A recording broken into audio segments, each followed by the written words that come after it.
Hello students, आज हम देखेंगे क्लास 9 साइंस का third chapter structure of atom. जैसा कि लास्ट वीडियो में हमने पोस्टुलेट ऑफ डाल्टन तक हमने पढ़ लिया था, तो आज हम आगे और इस चैप्टर को प्रोसीड करेंगे। तो आज हम जानेंगे कि एटम क्या होते हैं। तो जैसा कि एटम हम पहले भी जान चुके कि एटम क्या है, इनडिविजिबल पार्टिकल है जिसको हम और एक ऐसा पार्टिकल है जिसके और छोटे टुकड़े हम नहीं कर सकते। तो वही बात मैंने यहाँ पे लिखी है कि all matter are made up of atom. सारे मैटर किसके बने होते हैं? एटम्स के बने होते हैं। और वहीं पे it is the smallest particle of an element which take part in a chemical reaction, कि किसी भी मैटर का एक ऐसा पार्टिकल है जो कि केमिकल रिएक्शन में पार्टिसिपेट करता है, उसको हम क्या कहते हैं? एटम कहते हैं। ठीक है, कि मतलब किसी भी एलिमेंट, क्योंकि एलिमेंट जो क्या होता है वो प्योरेस्ट फॉर्म होता है, उसको और हम सिंपलेस्ट फॉर्म में कन्वर्ट नहीं कर सकते। लेकिन वो एलिमेंट भी क्या होता है, बहुत ही छोटे छोटे पार्टिकल्स के बना होता है। उन छोटे छोटे पार्टिकल्स जिसके हम और टुकड़े नहीं कर सकते, उन पार्टिकल्स को हम क्या कहते हैं? एटम कहते हैं। और यही वो एटम है जो कि किसी भी केमिकल रिएक्शन में पार्टिसिपेट करते हैं। अच्छा, atom can not be seen by our naked eye. और ये एटम इतने छोटे होते हैं कि इसको हम अपनी खुली आंखों से नहीं देख सकते। इवन हम माइक्रोस्कोप से भी नहीं देख सकते। इसको देखने के लिए हमें इलेक्ट्रॉन माइक्रोस्कोप की ज़रूरत पड़ती है, अल्ट्रा माइक्रोस्कोप की ज़रूरत पड़ती है। तो हम खुली आंखों से हम एटम्स को देख नहीं सकते हैं। अच्छा, जो अगर मैं बात करूँ साइज़ ऑफ एटम का साइज़ कितना होता है, ये कितने बड़े होते हैं? तो ये जनरली, जैसा कि हम जानते हैं कि सेंटीमीटर, मीटर, मिलीमीटर, हम ये जनरली ये आमतौर से मेज़रमेंट होते हैं किसी भी लेंथ को मेज़र करने के लिए। तो अगर मैं बात करूं एटम का जो एटॉमिक रेडियाई होता है वो हम माइक्रोमीटर में मेज़र करते हैं, नैनोमीटर में मेज़र करते हैं। एक माइक्रोमीटर लगभग 10⁻⁻⁶ मीटर के बराबर होता है और एक नैनोमीटर इजकल टू 1 10⁻⁹ मीटर के बराबर होता है। अच्छा, इसका मतलब क्या है ना? इसका मतलब क्या? इसका मतलब है कि एक के नीचे कितने जीरो? एक के बाद 6 जीरो, 1 2 3 4 5 6, इतना। ये जो लेंथ आएगी ना 1 मीटर के, हमें इतने टुकड़े करने हैं। और वो जो लास्ट वाला पार्ट आएगा उसकी जो लेंथ होगी वो कितनी होगी? 1 माइक्रोमीटर के इक्वल होगी। और इसी तरह से इसको मैं करूँगा तो क्या हो जाएगी? 1 के बाद कितने जीरो? 9, 1 2 3 4 5 6 7 8 9।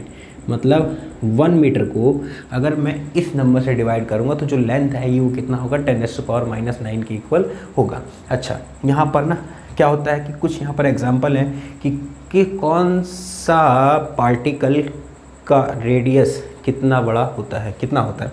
तो जो हाइड्रोजन, एटम ऑफ हाइड्रोजन जो होता है उसका रेडियस 10⁻⁻10 होता है।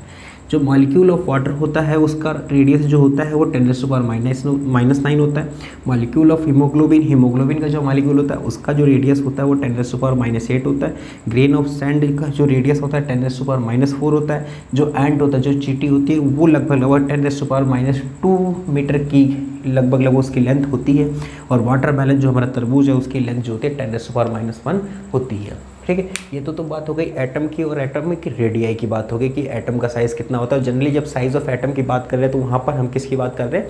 एटॉमिक रेडियाई की बात कर रहे हैं। अब मैं बात करता हूँ सिंबल ऑफ एलिमेंट। सबसे पहले एक साइंटिस्ट थे जॉन डाल्टन ने एटॉमिक सिंबल के बारे में हमें सजेस्ट किया था कि हम एटम को इतना बड़ा, हाइड्रोजन, फास्फोरस, ऑक्सीजन, इतना बड़ा लिखने की वजह से हम उसका एक सिंबल का यूज़ कर सकते हैं ताकि हमें बहुत ही जल्दी से हम उसको लिख सकते हैं। जैसे मान लो हाइड्रोजन है, हाइड्रोजन को उन्होंने बोला इस तरह से हम रिप्रेजेंट करते हैं, फॉस्फोरस को इस तरह से रिप्रेजेंट करते हैं, ऑक्सीजन को इस तरह से, सल्फर को इस तरह से, आयरन को इस तरह से। तो ये जो सिंबल था, जो सबसे पहले जो इसका आइडिया था वो किसने दिया था? डाल्टन ने दिया था। बाद में दूसरे साइंटिस्ट आते हैं, कहते हैं कि नहीं ये थोड़ा सा कॉम्प्लेक्स है, थोड़ा सा मुश्किल सा है। तो फिर जो दूसरे साइंटिस्ट आते हैं वो अपना दूसरा तरीका देते हैं, है ना। तो वो चीज़ हम अभी नेक्स्ट वीडियो आगे हम जानेंगे। पहले आप इसको नोट कर लीजिए।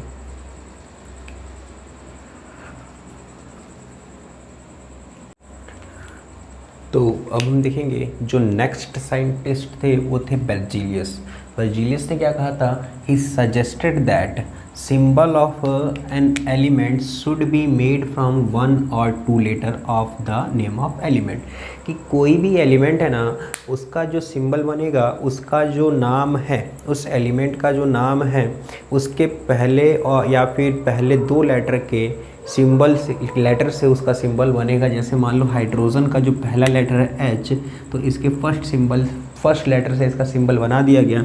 हीलियम का अब H तो नहीं बना सकते क्योंकि H हाइड्रोजन और हीलियम दोनों का सेम हो जाएगा, इसलिए इसका सेकंड लेटर भी ले लिया गया और ना कि इसको किस में H कैपिटल E में नहीं लिया गया। दूसरा लेटर कैसा है? स्मॉल है। इसी तरह कार्बन का C है तो कोबाल्ट का भी C होना चाहिए, लेकिन दोनों सेम हो जाएंगे, इसलिए यहाँ पे भी CO ले लिया गया और CO कैसा होगा, स्मॉल होगा, है ना। अगर CO होगा, अगर ये भी कैपिटल होगा तो कार्बन मोनोऑक्साइड होगा, तो ऐसा नहीं होगा। सोडियम का Na, अब यहाँ पर क्या है कि सोडियम में तो कहीं भी Na है ही नहीं, तो Na कहाँ से आ गया, तो क्या होता है, जो सोडियम का जो लैटिन नेम होता है वो नेट्रियम होता है, इसलिए यहाँ से Na आ गया Na। और आयरन Fe, क्योंकि इसका नाम फेरम होता है, ऑक्सीजन का होगा।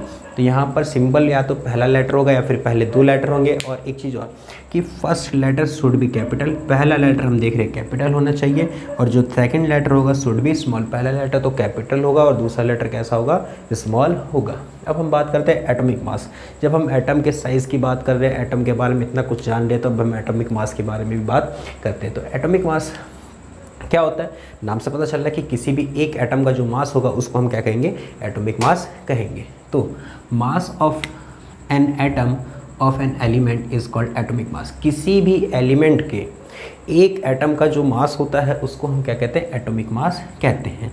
अब एटॉमिक मास की यूनिट कितनी है ना, हम किसको कहेंगे कि एक एटॉमिक मास, है ना, एक एटॉमिक मास यूनिट कितना होगा, तो क्या होगा कि हम जो A1 एटॉमिक मास यूनिट जो होती है वो लगभग 1/12 of mass of an atom of C12, मतलब कार्बन 12, क्योंकि कार्बन का जो मास होता है ना वो कितना होता है, 12 होता है, इसलिए हम यहाँ पर कार्बन 12 लिख रहे हैं, क्योंकि कार्बन का एक आइसोटॉप्स होता है जिसका मास 14 भी होता है। तो C14 की बात नहीं करनी हमें, यहाँ पे किसकी बात करनी है, C12 की बात करनी है। तो मतलब जो C12 कार्बन होता है उसका जो एक एटम का जो मास होगा ना, उस एटम के मास को हम 12 से 1/12 से मल्टीप्लाई कर देंगे, तो जो वैल्यू आएगी वो क्या होगी, 1 एटॉमिक मास यूनिट के बराबर होगी।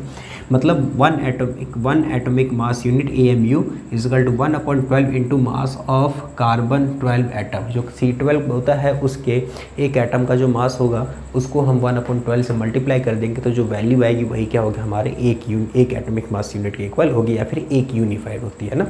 तो यहाँ पर एक टेबल बना रखी है, कुछ एग्जांपल्स दे रखे हैं, NCERT बुक के अंदर मिल जाएगी ये टेबल, कि हाइड्रोजन का मास कितना होता है, 1U, ठीक है।